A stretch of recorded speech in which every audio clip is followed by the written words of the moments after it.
one game. An NBA Finals 7th game. One game, the difference between basketball immortality and crushing disappointment. One game, a chance to become a legend, a hero, a champion. What motivates me now more than ever is winning another championship. It's going to take heart. It's going to take an uncanny amount of energy and strength. To win a championship, it was one of the most emotional times of my life because that's what I play for. One game, a chance for a legacy to grow. One final game. A season-long journey draws to a close. Top of the world! Top of the world! Hello, and welcome back to the Over and Back Classic NBA podcast at HarvardParoxysm.com.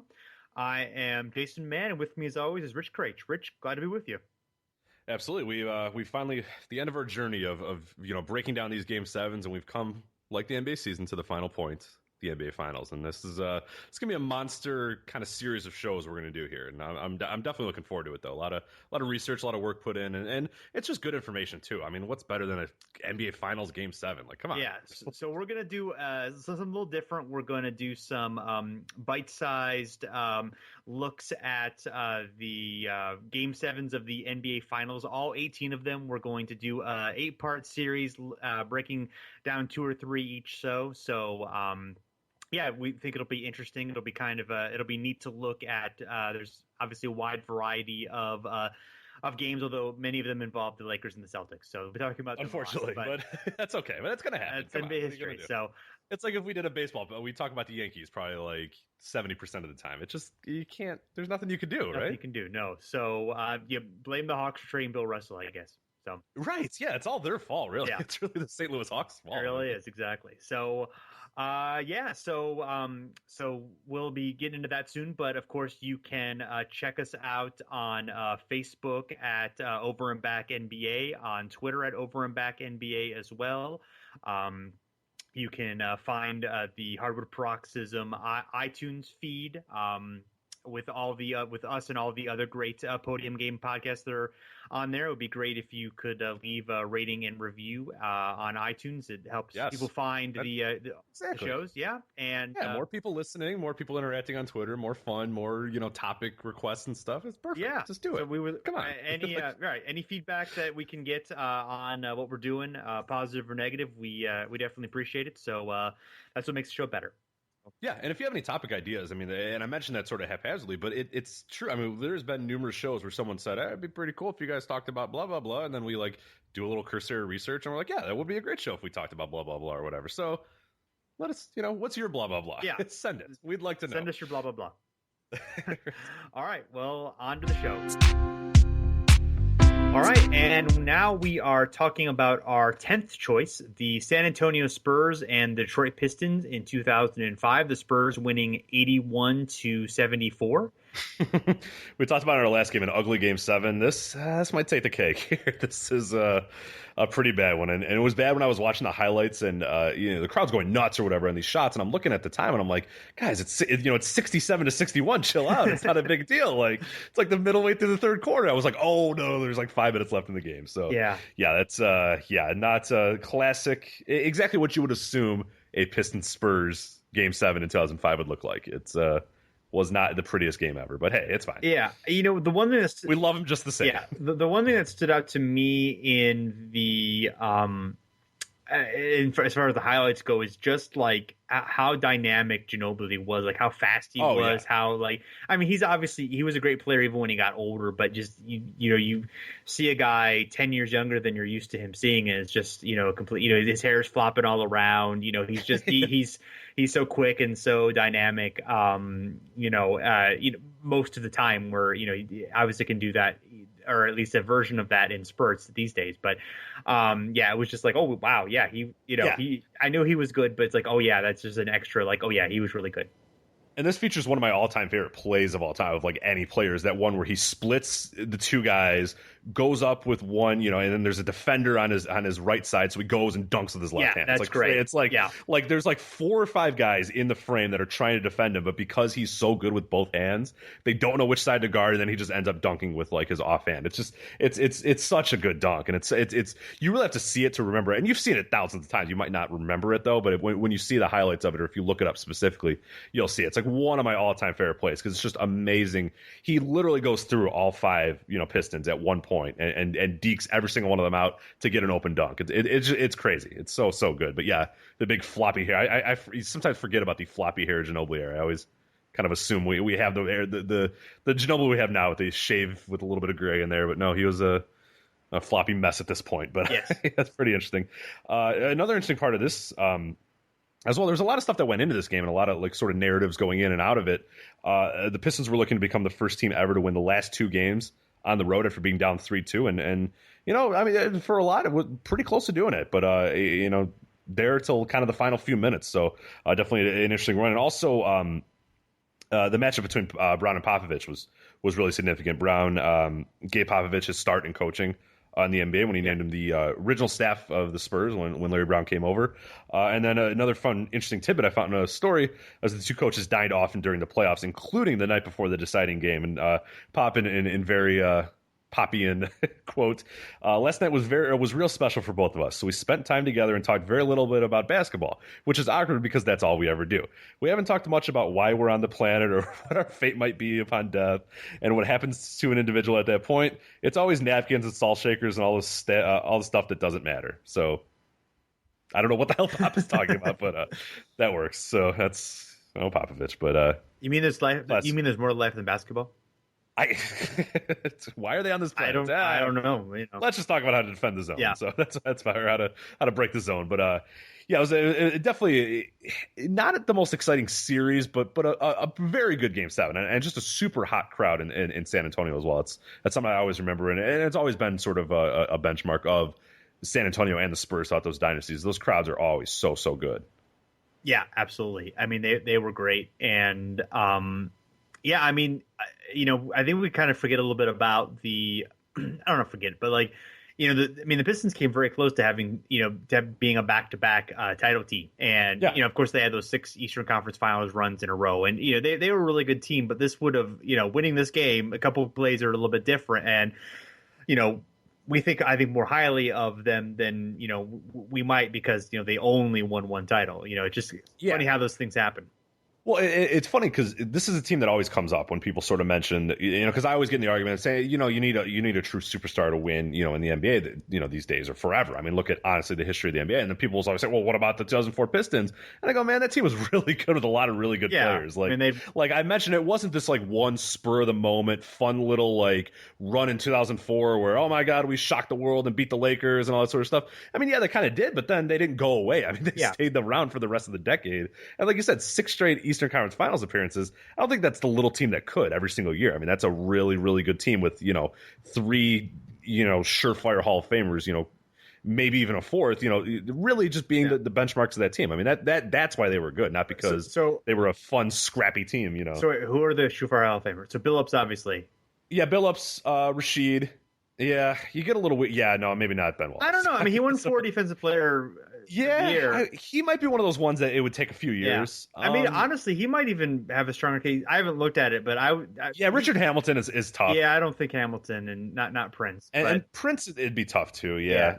Hamilton had I wonder about Hamilton's college career though, because you got to remember that also plays. Yeah. I always forget about that, and it always kind of skews how I think of the NBA Hall of Fame because or the Basketball Hall of Fame. There, I just did it right there. Where I'll be like, yeah, that guy was okay. I'm like, oh right, like Christian Laettner's like a first ballot Hall of Famer. I think Rashid being the personality that he was, it may take him longer than we would think it might take him because of which should be a horrible injustice because that guy is so good. That'd be silly. I mean, and Billups should be in very quickly as well. I think there's a case to be made that Ben Wallace was such like so dominant defensively, such an awesome right. We really forget. I think like a lot of ways we forget that because he fell on his face so quickly once he left Detroit, and there was the issues in Chicago and in Cleveland. But man, that guy was one of the key. I mean, just a huge part of that team and defense in the NBA in general. And it was a big story at that time too because he was an undersized guy out of nowhere. Came, bounced around the league, and then finally figured it out and was great. Yeah, I mean, he was a defensive superstar. Yeah, I mean, you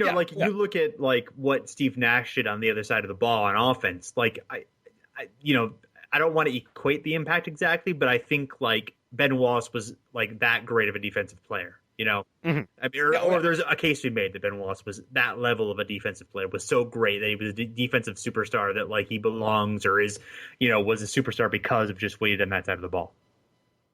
Absolutely. I'm trying to look up Richard Hamilton's college statistics here to see if I can save my argument. We don't need to bog this down, but yeah, I just was I was curious which ones you meant. So I don't know. Yeah, Rashid, I don't know. And I mean, he deserves to be, I think, but whether he actually will, that's an interesting question. So yeah. Richard Hamilton had a pretty solid college career at 19.8 points per game. Yeah, they won a national championship, right? And won a national title too. Yeah, so maybe they can make an argument there. But anyway, yeah, maybe it might 2 for sure. I would say 3. All right, and then 4 could be a little interesting. Yeah, there. Yeah, I don't know. Yeah. Maybe Tayshaun Prince has another late run in him, but right. I mean, I don't. So. We don't know if any of the Hawks, for instance, of 2015 Hawks are going to be Hall of Famers. For instance, I mean that's a superstarless team, and obviously what happened to them in the conference finals against Cleveland, makes the case against superstarless teams. But yeah, the Pistons were not really that. No, not at all. Yeah. I mean, and even when you look at their bench too, I mean, there's a lot of really good players in there. Antonio McDyess, who's a guy we'll talk about here in a little bit. Yeah. Obviously a great player and huge contributions here. Eldon Campbell was on there. He was a shell of himself. He was pretty old though at that point, but yeah, I mean, he still had Lindsey some decent talent. Yeah. On the team. Yeah, Lindsey Hunter. Sure. There's the guys that were pretty good too. Mehmet Akor. A bunch of different guys that were. Oh yeah. I mean, he would end up becoming a better player when he went to Utah. Sure. But yeah, was still a pretty good player here. And don't forget about Darko. This is the first year of Darko. So that's... Oh, Darko was gone by this time. No, he was on this. He got traded. Oh, he didn't play in this game. Okay. Yeah, he was. I believe. I thought he got traded in the second season. When did Darko get traded? Maybe you're right. Let me. No. Again, this is something we should definitely be spending time on right now. Yeah. But I need to figure this out. Let's see. We have to figure this out. So. He was traded in 2006. Oh, all right. So another year. With Carlos Arroyo to the Orlando Magic for Kelvin Cato. Yeah, I remember that trade. and a 2007 first round pick, which is Rodney Stuckey. That's so right. that worked out okay. So not bad. Yeah. And then Darko did the Darko thing, and now he's an MMA fighter, kickboxer, or whatever the hell he is now. So. Yeah, when he gives his tattoos beer. Yes. Yeah. So anyway, back to the subject at hand. Wait, what were we talking about here? Darko, yeah. Not a good. Yeah, I would have drafted Carmelo, is what I would have done. Oh no, okay, sorry. So Duncan was awesome in this game. He missed. At one point, he had 8 straight misses in the game, but he dominated the fourth quarter at 25 and 11. Manu had 23 points. Parker only had 8 points and 3 assists. Billups had 22 points per game for the series, but he was defended by Bruce Bowen in the second half of Game 7, and that worked out better for the Pistons, or excuse me, for the Spurs in this series. Yeah, and that's if you watch a lot of the highlights, you'll see one of the famous ones is Billups going up for a 3, pretty late in the game, and Bowen just blocking it, just being all over that guy the entire time. Yeah. And that's another guy too that we sort of forget as like the stopper for a lot of those Spurs teams was a Bruce Bowen, where they would say, okay, there you go, and it would allow Duncan, Ginobili, Parker, and those guys to sort of have a little bit of an edge, have their own ability on offense. I mean, he, like a Kawhi Leonard these days, really helps soften the load by taking on the best guy pretty much every single time and doing a great job of it as well. Yeah, definitely. And Robert Horry, of course, did Robert Horry things. Yes, Robert Horry, 15 points, 5 rebounds, and 2 or 3 from 3 because of course. And he made a big. Was it Game 5? He made that big shot. Game 5 or Game 6? I can't recall exactly. I think it was Game 5 because the Pistons won Game 6, right? Oh, you're right. Okay, so Game 5, he hit that game-winning shot because he's Robert Horry. Yeah, otherwise the Pistons would have won the series. Goddamn course, Robert Horry would. Yeah, and Rashid helped off him, and then realized oh shit, what did I do? And then that's Robert Horry. And then he's gonna kill me, isn't he? Exactly. Robert Horry, man, that's Yeah, Unbelievable. In my brain, that was a Game 7 play. Like before we looked into this again, I was thinking. I thought it was Game too. 7, Yeah, but no, you're that was like a up. game-winning shot. I mean, or close to game-winning shot. So, so obviously, I mean, this game was thrilling as well. But that one would have been higher on the list had it been a Game 7. Oh, absolutely. An interesting quote here, real quick. You talked about Ginobili, and I think Duncan was a little prophetic here. He said, "I don't even think we've scratched the surface of him." Talking about Ginobili, he's going to continue to grow, and we're going to continue to grow around him. So, yeah. Pretty decent, decent prediction. And you really wouldn't think Tony Parker would become as valuable as he became, but I mean, I would think really, that's the guy who became the man in that team for a lot of years. But Ginobili had his little runs as well where he was pretty solid. So, the interesting part about this, real quick before we get out of here, move on to the next game here. Spurs avoided the stigma of becoming the first team to lose 6 and 7 at home since the league went to the 2-3-2 scheduling format in 1985. We talked about that a little bit, and then of course Larry Brown did Larry Brown things after this. You're probably shocked, but Larry Brown was not comfortable in a job and decided he wanted to leave and try something else.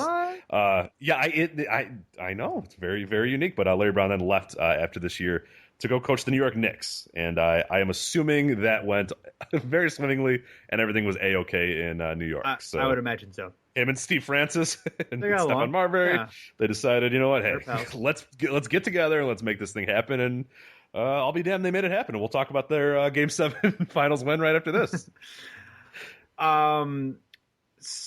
Yes, absolutely. Or maybe we'll go to we'll go to number 9 on the list. Yes. So the 2006 New York Knicks, right? Game 7 NBA Finals ranked higher. Absolutely. Okay, well, I can't wait to see when that comes in. Well, that'll be impressive. Yeah. The Boston Celtics against the Los Angeles Lakers in 1966. The Celtics winning 95-93. This was the 8th title in a row for the Celtics. Their final in that Must be stretch. nice. Yeah. This was the 5th time they would beat the Lakers in the finals during the Russell era. They also beat the Hawks 3 times and the Warriors once, beating the Lakers 7 times during that stretch. So pretty good. This was the final game of Red Auerbach's coaching career. It is after losing Game 1 of the series, he announced that Russell would be his replacement as coach. And Russell became the first African American coach in NBA history. This was also the first season after Elgin Baylor's knee injury, in which it was a serious one. He, although was still very good, was never quite the same superstar player after that point. He did average 25 and 16 in the series, but was on 39% shooting. This was also Gail Goodrich's first year playing for the Lakers. He, of course, would be he'd be a bigger star for them in their 72 winning title team. They also had Walt Hazard, Leroy Ellis, and Rudy LaRusso. This was John Havlicek's first year as a starter after Tom Heinsohn's retirement. Don Nelson stepped in as the 6th man, and Casey Jones was still around. Sam Jones was still around. Thatch Sanders and Larry Siegfried were also contributors. Russell with another impressive stat line of 25 points and 32 rebounds. Havlicek at 16 and 16. Sam Jones at 22 and 5. West had 36 and 10. Baylor was 18 and 14, but 6 of 22 for field goal percentage. So the Celtics raced out to a big lead thanks to a bad first half from Baylor and West, who combined 3 of 18 from the field. But the Lakers were able to whittle the lead down to 6 points with 20 seconds left, and then cut it to 2 with 4 seconds left. And just the amazing amount of dumb things that the Celtics did during this time. Russell had a really terrible turnover, it went off his foot, and there was another steal during that play. And I mean, they just kept getting it back and being able to cut it off. And Red Auerbach had already lit his cigar, which was kind of his symbol for for the game is over. So they came very close to making him choke on that cigar, making a mockery of the of the cigar. Yeah, right. But the Celtics were able to kind of get it past half court and were able to dribble out the clock with a wall of fans, basically running on the court and protecting the ball, kind of keeping it from anything from happening. So, and yeah, I guess Russell was knocked down during it. Orange juice containers in the Boston Celtics spilled across the floor. Satch Sanders lost his shirt to the crowd, and so. Yeah, so it was a pretty crazy scene, and the clip that we watched was interesting because the Celtics players are commenting over it. So they're talking about, and they don't quite remember exactly how it happened. I think it's a little bit, confusing, so a little bit surprised by stuff that happens, and it's just kind of funny to watch it with in that setting. Yeah, absolutely. It's very unique. Yeah, it's not something you're going to see these days where. They have trouble getting the inbound in because maybe there'd be fireworks going off or something like that these days. But, but there's 3 or 4 of these game 7s that end there's a threat of the crowd. The crowd is hovering over and wanting to rush and the players and they're like, oh no, you get back, we need space, right. That kind of thing. So, this happens in other finals that we can chat about, but it's interesting stuff. Absolutely. Yeah, a fun game and definitely a worthy one to last. And yeah, like you said, it really, you look at the box score and you look at the quarter by quarter, and yeah, it looked like it was going to be a laugher, but really, it was a cigar game. Red got the cigar right, but man, that would have been something else if it would have been the comeback. But yeah, it didn't quite get there, and that's why it's 7th on our list and not a little bit higher. But definitely a fun game and just a historic one. I mean, my God, how many times are we going to talk Celtics-Lakers? Let alone in this series we've talked about them in all these playoffs, and then let alone in specifically in these finals series that we've talked about. Just so many references to these teams and these guys. It's crazy. Yeah. I mean, it's hard to appreciate until you really look at it and go, man, these teams just do not go away ever. Well, Bill Russell had 5 Game 7 finals and he won all 5. So, right. Yeah. I mean, it's like I'm sick of talking about the guy. Right. Okay, he was good. He was whatever. Really good. Yeah, you got 11. Oh yeah, okay. 38 rebounds. Cool. Yeah, all right. Gregg. Cool. Yeah, 20 points, 30 rebounds. Cool, dude. Right. Cool story, Russell. Yeah, that's sweet, man. Yeah, Red Auerbach. Cool. Yeah, nice. Yeah, but that's these guys. So always did it when it counted. Never. Yeah. Can't take that. All right. I'm just jealous as all. Yeah. That's fine. Yeah. It'd be nice to have a team. Why can't my team do that? I guess my team won 6. I guess we should just pick the Celtics as our team. That would have been. We can't do that. No, too late. No. All right. So we'll be back soon with more shows on the Game 7s of the NBA Finals. So check them out.